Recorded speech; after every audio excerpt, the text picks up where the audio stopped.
নমস্কার, ঘরে বাইরে অপর্ণায় তোমাদের সবাইকে স্বাগত জানাই। আজকে আমার রেসিপি আর মাছ। এই মাছটা আমি রান্না করব একদম মাংসর মতো করে। আমি যেভাবে এটা রান্না করছি সেভাবে তোমরা একবার রান্না করে খেয়ে দেখো। আশা করছি এর স্বাদ তোমাদের খুবই ভালো লাগবে। এখানে আমি মাছটা ভালো করে ধুয়ে নিয়েছি। এখন এর মধ্যে দিয়ে দিলাম একটুখানি নুন, একটু হলুদ গুঁড়ো, আর দেব একটু সাদা তেল, আর দিয়ে দিলাম অল্প একটু ভিনেগার।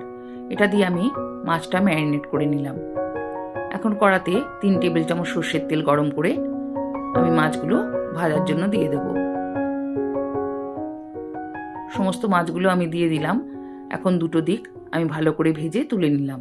ওই তেলেই আমি দিয়ে দেব 2টো ছোট এলাচ, একটু দারচিনি, একটা শুকনো লঙ্কা, একটা তেজপাতা।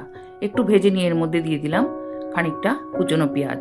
পেঁয়াজটা ভেজে দিয়ে দিলাম 2 চামচ আদা রসুন বাটা, 1 টিস্পুন জিরে গুঁড়ো, 1 টিস্পুন ধনে গুঁড়ো, হাফ টিস্পুন হলুদ গুঁড়ো, হাফ টিস্পুন শুকনো লঙ্কার গুঁড়ো, আর দিয়ে দেবো 1 টিস্পুন কাশ্মীরি লঙ্কার গুঁড়ো। একটু জল দিয়ে আমি মশলাটা কষিয়ে নেব, না হলে মশলাটা পুড়ে যাবে। এর মধ্যে আমি দিয়ে দেব পরিমাণ মতো নুন, আর নুনটা ব্যালেন্স করার জন্য দিয়ে দিলাম অল্প একটু চিনি। এখন আমি এটা ভালো করে কষিয়ে নেব।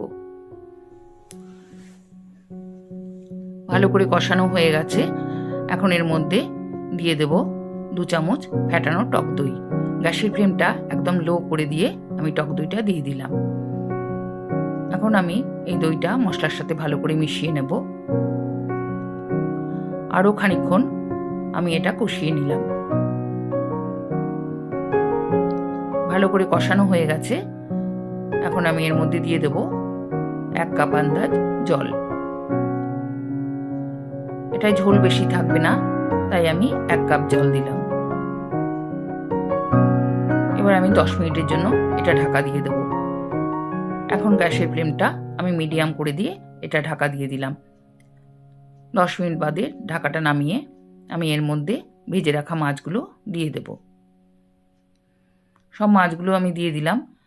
মশলার সাথে ভালো করে আমি মাছগুলো মিশিয়ে নিয়েছি। এবারে এর মধ্যে দিয়ে দিলাম খানিকটা বেরেস্তা, কারণ তখন পেঁয়াজটা খুব কমই দিয়েছিলাম। এখন একটু বেরেস্তা দিয়ে দিলাম। দিয়ে দিলাম হাফ টিস্পুন গরম মশলা গুঁড়ো, আর দিয়ে দেবো একটু ধনেপাতা কুচোনো। রান্নাটা একদম তৈরি হয়ে গেছে। এখন আমি নামিয়ে সার্ভ করে দেব। এই রেসিপিটা তোমাদের ভালো লেগে থাকলে অবশ্যই আমাকে একটা লাইক, শেয়ার, কমেন্ট করে দিও।